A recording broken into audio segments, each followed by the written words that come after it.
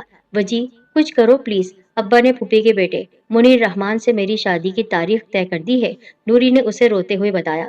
ان دونوں کی منگنی بچپن ہی سے طے تھی۔ اس سے پہلے تو اسے کوئی اعتراض نہیں تھا، پر نوری اب اپنا دل تو کیا سب کچھ وجاہت کو دے چکی تھی۔ اس کی سحر انگیز باتیں، پیار بھرے دعوے، تعریفیں، ایسے تقاضے بھلا سیدھا سادہ سا منیر پورے کر سکتا تھا؟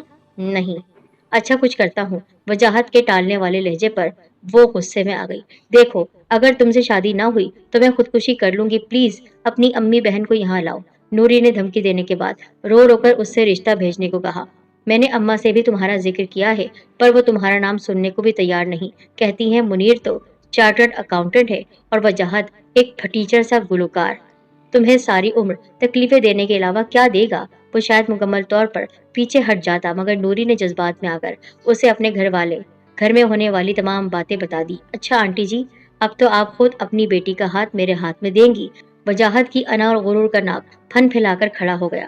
وہ کیسے برداشت کرتا کہ اس جیسی شخصیت والے کو اس کی ماں نے ریجیکٹ کر دیا، وہ بھی ایک چھوٹے سے کلرک کے لیے۔ وہ اپنی بڑی بہن اور ماں کو لے کر دوسرے دن ہی نوری کے گھر پہنچ گیا۔ توقع کے مطابق وجاہت کو انکار کر دیا گیا، ساتھ ہی اس کی ماں بہن کو بے عزت کر کے گھر سے نکال دیا گیا۔ میں نے سب کچھ کیا تمہارے لیے، سب کچھ، اپنی ماں بہنوں کو ذلیل بھی کروایا، اپنی محبت میں کھرا نکلا، اب تمہاری باری ہے۔ وجاہت کے فون نے نوری کے اندر آگ سی بھر دی۔ اس نے اپنے ہاتھوں کی رگیں کاٹ لی، ہاسپٹل پہنچ گئی، خودکشی کا کیس بن گیا، گھر والے زیر عتاب آ گئے، ساری برادری میں بات پھیل گئی۔ بیٹی کی حرکت پر عارف علی کا سر شرم سے جھک گیا۔ انہوں نے نوری کے آگے ہاتھ جوڑ کر وجاہت سے درخواست کی کہ اپنی امانت لے جاؤ۔ یوں ایک ہفتے میں ہی قریبی رشتہ داروں کو جمع کر کے اسے سادگی سے وجاہت خان کے ساتھ بیاہ دیا گیا۔ نکاح کے بعد وجاہت نے بڑی شان سے نوری کی ماں سے نگاہیں ملائیں۔ وہ نظریں چرانے پر مجبور ہو گئی کہ بیٹی والی تھی، جب اسی نے مان نہیں رکھا تو غیر سے کیا شکوہ۔ ان لوگوں نے ہمیشہ کے لیے نوری پر اپنے گھر اور دل کے دروازے بند کر دیے۔ نوری اسی دن مر گئی۔ یہاں سے ایک نئی نور نے جنم لیا۔ ایک پل کی غلطی نے، ایک پل کی محبت نے ساری عمر ایسا رلایا کہ وہ ہنسنا ہی بھول گئی۔ نوری کو یوں لگا جیسے اس نے محبت نہیں کی ہے، زندگی کے سب سے بڑی اور بھیانک خطا کی ہے۔ سسرال والوں کی نگاہوں میں اس کی دو کوڑی کی عزت بھی نہیں تھی۔ اسے منہ سے تو بگوڑی نہیں کہا جاتا تھا، پر اس کے رویے چیخ چیخ کر کہتے کہ ان کے دلوں میں اس کا مقام گھر سے بھاگ کر آنے والی لڑکیوں سے بھی بدتر تھا۔ آنسو پہنچ جاتے اگر وجاہت اس کی محبت کی قدر کرتا۔ وہ جس کے لیے گھر والوں کو چھوڑا، زندگی سے منہ موڑا، اس نے زندگی تنگ کر کے رکھ دی۔ ہر وقت کے تانے، جاہل ہونے کا خطاب، کم عقل، ناعاقبت اندیش عورت، بے وقوف کہنے کے ساتھ ساتھ طلاق کی تلوار بھی سر پر لٹکا کر رکھی ہوئی تھی۔ نور جو ساری کشتیاں جلا کر آئی تھی، کس منہ سے واپس جاتی؟ وہ ستم ڈھاتا گیا، یہ صبر سے گزارا کرنے لگی، جیسا وہ چاہتا تھا ویسے ہی بنتی چلی گئی، پانی کی طرح ڈھلتی چلی گئی، پر وہ خوش نہیں ہوا۔ اس کی تو فطرت ہی ہر جائی ٹھہری، بے وفا کہیں کا۔ اندر کا مرد مطمئن ہی نہیں ہو پاتا تھا، نہ جانے مرد تھا بھی یا نہیں، کیونکہ جو عورت کو گراتا ہے وہ مرد کیسے ہو سکتا ہے۔ بس ایک کرم یہ ہوا کہ نور اس کے لیے لکی ثابت ہوئی۔ اس سے شادی کے بعد پہلا البم مارکیٹ میں آتے ہی سپر ہٹ ہو گیا۔ اس کے بعد تو جیسے کامیابیوں کی نئی داستانیں رقم ہونے لگی۔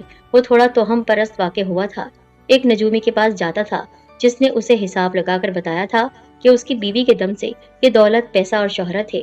نور اس کے لیے خوش قسمتی کا ستارہ ہے، وہ جب تک اس کے ساتھ رہے گی بلندیوں کا سفر جاری رہے گا۔ یہی وجہ تھی کہ وہ نہ چاہتے ہوئے بھی، بیوی کی مرضی نہ ہونے پر بھی اسے ہر جگہ اپنے ساتھ لے کر جاتا تھا۔ لا تعداد افیئر چلانے کے باوجود دوسری شادی کا بھولے سے بھی نہیں سوچتا، ضرورت بھی نہیں تھی، کیونکہ لڑکیاں ایسے ہی اس کی خواہشات کو پورا کر دیتی تھیں۔ ہر رات ایک نئی لڑکی اس کے بستر کی زینت بنتی، لیکن گھر میں نہیں، کسی ہوٹل میں۔ ایک عجیب بات یہ تھی کہ ہر مقام پر وچ خان کے ساتھ نور کو بھی بھرپور پذیرائی ملتی۔ جب ہر جگہ اس کی بیبی ڈول سی بیوی کی تعریفیں ہوتی تو وہ یوں فخر سے سر اونچا کرتا جیسے اس بات میں بھی کوئی ذاتی کمال ہو۔ وہ اسے خوب سجا سنوار کر حسن کے ہتھیاروں سے لیس کر کے تقریبات میں لے کر جاتا۔ یہ بات اس کی وجہ تسکین بنتی۔ اب تو ان دونوں کے دو بیٹے تھے جن سے وجاہت بے تحاشا پیار کرتا تھا۔ اس کا شمار ویسے بھی ان مردوں میں کیا جاتا تھا جنہیں اپنی اولاد اور دوسروں کی بیویاں اچھی لگتی ہیں۔ ایک عجیب بات یہ تھی کہ ہر مقام پر وچ خان کے ساتھ نور کو بھی بھرپور پذیرائی ملتی۔ جب ہر جگہ اس کی بیبی ڈول سی بیوی کی تعریفیں ہوتی تو وہ یوں فخر سے سر اونچا کرتا جیسے اس بات میں بھی کوئی ذاتی کمال ہو۔ وہ اسے خوب سجا سنوار کر حسن کے ہتھیاروں سے لیس کر کے تقریبات میں لے کر جاتا۔ یہ بات اس کی وجہ تسکین بنتی۔ اب تو ان دونوں کے دو بیٹے تھے جن سے وجاہت بے تحاشا پیار کرتا تھا۔ اس کا شمار ویسے بھی ان مردوں میں کیا جاتا تھا جنہیں اپنی اولاد اور دوسروں کی بیویاں اچھی لگتی ہیں۔ نور نے آنکھوں میں آنے والے آنسوؤں کو ہاتھ سے پوچھا، جو پچھلے وقت سے لے کر اب تک کے وقت کا سفر کرنے میں قطار در قطار چلے آ رہے تھے۔ وہ ایک دوسرے سے ٹوٹ کر پیار کرنے والے تھے، سب سے لڑ کر محبت کی تھی، سب سے لڑ کر ایک دوسرے کو حاصل کیا تھا۔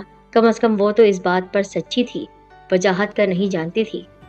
لیکن اب وہ علیحدہ علیحدہ حصوں میں بٹ چکے تھے، ساتھ رہتے تھے پر دل کے پاس نہیں تھے۔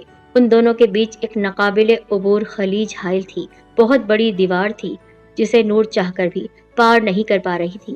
وجاہت میں تو ایسی کوئی چاہ تھی ہی نہیں۔ بھابھی جلدی سے ہاسپٹل پہنچیے، ایک حادثہ پیش آ گیا ہے، وچ خان اسٹیج سے نیچے گر گیا ہے، کافی سیریس چوٹیں آئی ہیں۔ ارشد کا فون اٹینڈ کرتے ہی وہ کرسی پر بے دم ہو کر گر گئی۔ جیسا بھی تھا اس کا شریک حیات تھا۔ یہ بات سن کر اس کا دل بیٹھا جا رہا تھا۔ نور نے جلدی سے کالی چادر اوڑھی، پرس تھام کر باہر بھاگی۔ اسے یہ تو پتا تھا کہ وجاہت اس بار حیدرآباد ایک خاص پلاننگ سے آیا ہے، اس لیے دونوں بیٹوں فہد اور فواد کو اپنی بہن کے گھر چھوڑ کر آیا ہے۔ نوری کے پوچھنے پر یا مشورہ دینے کے لیے بھی اس کی کوئی اہمیت نہیں تھی۔ وہ اس لیے بت بنی تھی، سب خاموشی سے سن رہی تھی یا اس کے حکم پر عمل کرتی رہی۔ پچھلے دنوں سے اس کی ریٹنگ نیچے جا رہی تھی۔ ایک نئے سنگر کو مارکیٹ میں ہاتھوں ہاتھ لیا جا رہا تھا، لوگ اسے مستقبل کا فیوچر کا نمبر 1 اسٹار قرار دے رہے تھے۔ وجاہت خان کے لیے یہ خبریں بہت مایوس کن تھیں۔ نمبر 1 کی کرسی چھوڑنا اس کے لیے آسان کام نہیں تھا۔ اپنی پوزیشن بچانے کے لیے وہ سر دھڑ کی بازی لگانے لگا تھا، سب کچھ داؤ پر لگانے کے لیے تیار تھا۔ کافی سوچ بچار کے بعد اس نے لوگوں، عوام اور میڈیا کی توجہ اپنی جانب کروانے کے لیے کچھ دوستوں کی مدد سے حیدرآباد میں ایک چیریٹی شو کا انتظام کیا۔ اس کا ارادہ یہ تھا کہ وہ اسٹیج پر چڑھے گا، پھر گرنے کی ایکٹنگ کرے گا۔ اس کا اسٹاف پہلے ہی الرٹ رہے گا، اسے فوراً تھام لیا جائے گا۔ اس حادثے کی خبر سن کر ایک ہلچل مچ جائے گی۔ ہلکی پھلکی چوٹ پر پٹی لگوا کر وہ 15 منٹ کے بریک کے بعد واپس اسٹیج پر آ کر چھوٹی سی تقریر کرے گا۔ اس کے دل میں معذور بچوں کا کتنا درد ہے، حادثے کے باوجود عوام کو مایوس نہیں ہونے دے گا۔ اس کے بعد ایک لازوال پرفارمنس دے کر میڈیا پر چھا جائے گا۔ اس نے کچھ صحافیوں کو ذاتی طور پر اس چیریٹی شو میں شرکت کی دعوت بھی دی جو اس کے ہمدرد جانے جاتے تھے۔ کیا ہوا، سب خیر تو ہے؟ ڈرائیور نے گاڑی جیسے ہی ہاسپٹل کے احاطے کے قریب لگائی وہ اندر کی طرف تیز سے چل دی۔ ارشد راستے میں ہی مل گیا۔ نور نے بے قراری سے پوچھا۔ میڈیا والے اس کے تاثرات لینے کے لیے مائک لے کر آگے بڑھے، مگر اس نے سب سے شائستگی سے معذرت کر لی۔ ارشد ایسے وقتوں میں بہت کام آتا تھا۔ وہ اسے بڑی مہارت اور بہت ہی زیادہ چالاکی سے بیک ڈور سے نکال کر اوپری منزل پر لے گیا جہاں وجاہت ایڈمٹ تھا۔ وجاہت خان کے مداحوں چاہنے والوں کے ایک ہجوم نے ہاسپٹل پر اپنا ڈیرا جمایا ہوا تھا۔ میڈیا والے الگ خبروں کے متلاشی تھے۔ ایک ٹانگ میں فریکچر ہو گیا ہے، اسٹیج کافی بلند تھا، شکر کریں جان بچ گئی۔ ارشد کو اس بھولی عورت پر ہمیشہ ترس آتا تھا۔ اس نے سچائی بتانے کے بعد اس کو دلاسا دیا۔ یہ سب ہوا کیسے؟ اس نے سوال پھر دہرایا۔ دونوں باتیں کرتے ہوئے اس کمرے کی طرف بڑھ رہے تھے جہاں وجاہت خان کو ایمرجنسی میں رکھا گیا تھا۔ بھابھی آپ کو وچ کی پلاننگ کا پتہ نہیں تھا کیا؟ وہ تھوڑا ہچکچایا، نہ جانے بیوی کو کچھ بتایا بھی ہے یا نہیں۔ لمحے بھر کو خاموش ہو کر اس کے چہرے کو تکنے لگا۔ لیکن وہ سب تو کل ہونا تھا، نوری نے جواب دیا۔ باقی بھابھی سب باتوں سے آشنا ہیں۔ جی بس وہ آج پریکٹس کے طور پر اسٹیج کا جائزہ لے رہے تھے، کہاں سے گرنا ہے اور کس طرف سے آ کر اسٹاف انہیں سنبھالے گا۔ اچانک صاحب نے نیچے جھانکا، توازن بگڑا، پاؤں یوں سلپ ہوا کہ فرش پر جا گرے۔ اس نے آنکھوں سے دیکھا واقعہ بیان کیا۔ نور نے ایک سسکاری بھری آنکھوں سے دکھ ابلنے لگا۔ اوکے، کراچی جانے کا انتظام کرو، ہم جلد از جلد یہاں سے واپس جا رہے ہیں۔ نوری نے سیل فون پر اپنے فیملی ڈاکٹر سے مشورہ لینے کے بعد ارشد سے کہا۔ تو وہ سر ہلاتا ہوا باہر نکل گیا۔ اے انسان، تم کیا کرتے ہو؟ کبھی میری بات بھی مان لیا کرو۔ ہمیشہ اپنی مردانگی دکھانا اچھی بات نہیں ہے، کبھی بیوی کی بھی سننی چاہیے۔ بس شارٹ کٹ ڈھونڈتے رہتے ہو، کسی کو آگے بڑھتا ہوا دیکھ کر خود بھی اس کے ساتھ اس ریس میں دوڑنا چاہتے ہو۔ اللہ تعالیٰ پر کیوں نہیں چھوڑ دیتے ہو؟ نوری نے اس کو دیکھا غور سے، اسے دل ہی دل میں مخاطب کیا۔ یہ اللہ تعالیٰ کی پلاننگ تھی۔ انسان کیا سمجھتا ہے، خود تو بے بس اور مجبور ہے ایک جھوٹا ڈرامہ رچانے کے لیے۔ بڑا پلان بنانے والا کیسی حالت میں ہاسپٹل کے بستر پر لیٹا ہوا تھا۔ اس وقت تو وہ ہلنے کی بھی پوزیشن میں نہیں تھا۔ وجاہت خان اس حادثے کے بعد سے ملک بھر کے چینلز کے بریکنگ نیوز بنا ہوا تھا۔ کہیں اس کے فن کو سراہا جا رہا تھا تو کہیں اس کی اچھائیوں کے نغمے گائے جا رہے تھے۔ اس کے بارے میں چھوٹی سی خبر دینے میں بھی چینلز ایک دوسرے پر سبقت لے جانے کی کوشش کر رہے تھے۔ سب ایک دوسرے سے آگے نکلنا چاہتے تھے۔ یہ سب تو اس کی توقعات سے بھی بڑھ کر ہو رہا تھا، لیکن افسوس، صد افسوس کہ وہ ان سب سے بے نیاز معذوروں کی طرح بستر پر لیٹا ہوا تھا۔ سہولتوں سے آری چھوٹا سا یہ ہاسپٹل جائے حادثہ سے نزدیک واقع تھا، اس لیے فوری طور پر وجاہت کو یہاں لایا گیا جہاں عام زندگی میں وہ علاج کروانے کا سوچ بھی نہیں سکتا تھا۔ یہ وہی شخص ہے نا جو ہر وقت اپنے آپ کو سجانے سنوارنے میں ہلکان رہتا تھا؟ اس وقت کیسا حال ہوگا اس کا، لیکن اس وقت کیا حال ہے، بے حال ہو رہا ہے یہ۔ نور کو عجیب سا دکھ ہوا شوہر کو ہاسپٹل کے سفید گاؤن میں دیکھ کر، جس میں دواؤں کی بو بسی ہوئی تھی۔ نور نے جھک کر اس کا چہرہ دیکھا، کتنا غرور تھا اس شخص کو، اور آج یہ کتنا ہلکان پڑا ہوا ہے، ہوش ہی نہیں ہے اس کو۔ ہمیشہ مہنگی سے مہنگی خوشبو میں بسے رہنے والے اپنے محبوب اور شاندار شوہر کی حالت پر نوری کا دل بھر آیا۔ برسوں پہلے والا شوق و چنچل، اس کی محبت میں پاگل ہونے والا وجاہت خان اس کی نگاہوں میں پھرنے لگا۔ وہ بستر کے نزدیک رکھی بینچ گھسیٹ کر اس پر بیٹھ گئی اور اپنی انگلیاں وجاہت کے گھنے بالوں میں پھیرنے لگی۔ ایک دم اس کی آنکھیں کھل گئی۔ نور ایک دم ڈر کر پیچھے ہٹ گئی۔ اس کی وجہ سے نیند ٹوٹ جو گئی، پر نہ جانے کیا ہوا وہ سمجھ نہیں پائی۔ وجاہت کی آنکھوں سے اسے دیکھ کر محبت کی روشنیاں پھوٹنے لگی۔ نور، تم کہاں تھی؟ کب سے پکار رہا تھا، اتنی آوازیں دے رہا تھا، گلا خشک ہو گیا۔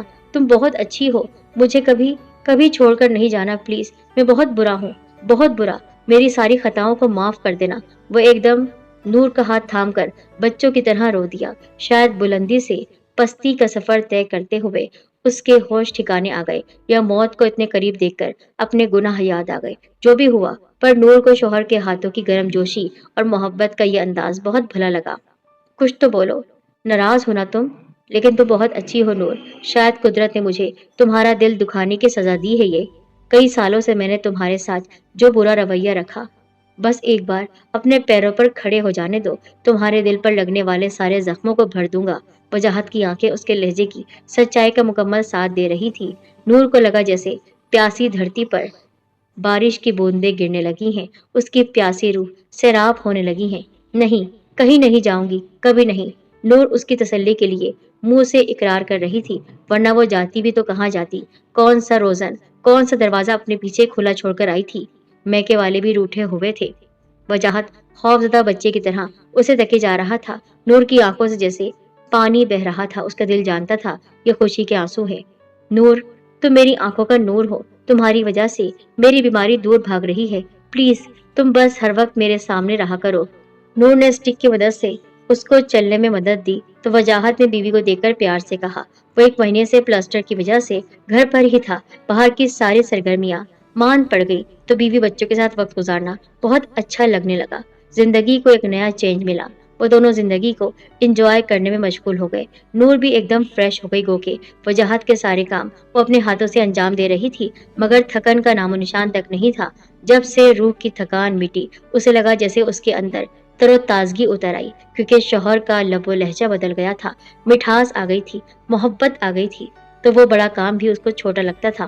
اپنے ہاتھوں سے اس کا منہ دھلاتی، کھانا کھلاتی، دواؤں کی پابندی کراتی، اپنے سہارے سے واک بھی کرواتی۔ وجاہت شرمندہ ہونے لگتا۔ اس کے کہنے کے باوجود نور نے میل نرس کا انتظام نہیں کروایا۔ زندگی سے جیسے گھٹن کا خاتمہ ہو گیا، ٹھنڈی ہوائیں چلنے لگی، وہ اپنے محبوب کی سنگت میں مسرور تھی۔ کیوں شادی شدہ زندگی میں اس کی جھولی میں کبھی ایسا نایاب پل نہیں گرا تھا جو بیماری کے چند دنوں کے بعد اس نے پا لیا تھا۔ وہ وجاہت کی مکمل توجہ کا مرکز بن گئی تھی۔ اسے لگنے لگا جیسے وہ ساری خطائیں معاف ہو گئی ہیں اس کی، جن کی وجہ سے وہ ہمیشہ نادم ہوا کرتی تھی۔ وجاہت کا پیر ٹھیک ہو گیا، اب ڈاکٹرز مطمئن تھے، صبح سے اسے اپنے روٹین کے کاموں پر جانے کی اجازت مل گئی تھی۔ وہ بھی گھر میں پڑے پڑے بور ہو رہا تھا۔ صبح اسے اپنا آفس جانا تھا، ارشد کے کئی فون آ چکے تھے، کچھ نئے پروجیکٹ سائن کرنے تھے، اس لیے وہ جلدی سو گیا۔ نور نے برابر میں لیٹے شوہر کی طرف مسکرا کر دیکھا اور کروٹ بدل کر نیند کی وادیوں میں کھو گئی۔ او جاہل عورت، کہاں ہو؟ کچھ عقل بھی ہے کہ نہیں؟ آج پہلی بار آفس جا رہا ہوں، یہ اتنے خراب کپڑے استری کروائے ہیں، ویسے بھی دیر ہو رہی ہے، اب کیا پہنوں؟ غلطی ہو گئی جو تم جیسی پھوڑ عورت سے شادی کر لی، سدھر جاؤ ورنہ میرے لیے دوسری شادی کرنا مشکل نہیں۔ وہ سپنوں کی وادیوں میں وجاہت کا ہاتھ تھامے گھوم رہی تھی۔ اچانک چیخنے چلانے کی آواز پر وہ جلدی سے بستر سے اٹھ کر ڈریسنگ روم کی طرف بھاگی، جہاں سے وجاہت کے دھاڑنے کی آوازیں آ رہی تھی۔ وہ رات کو استری کیے جانے والے کپڑے لہرا لہرا کر تقریر کر رہا تھا۔ نور کو کچھ سمجھ میں نہیں آیا، وہ یک ٹک شوہر کا کھلتا بند ہوتا ہوا منہ دیکھ رہی تھی۔ اپنے سینے پر ہاتھ رکھ کر وہ لڑکھڑائی، وہ بدل نہیں سکتا تھا، کبھی بھی نہیں۔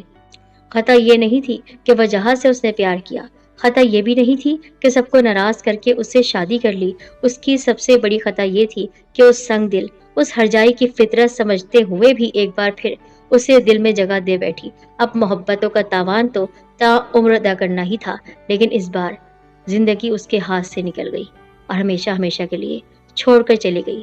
اب کس کو وہ ڈانٹے گا، کس کی وہ بے عزتی کرے گا؟ کوئی نہیں تھا سننے والا۔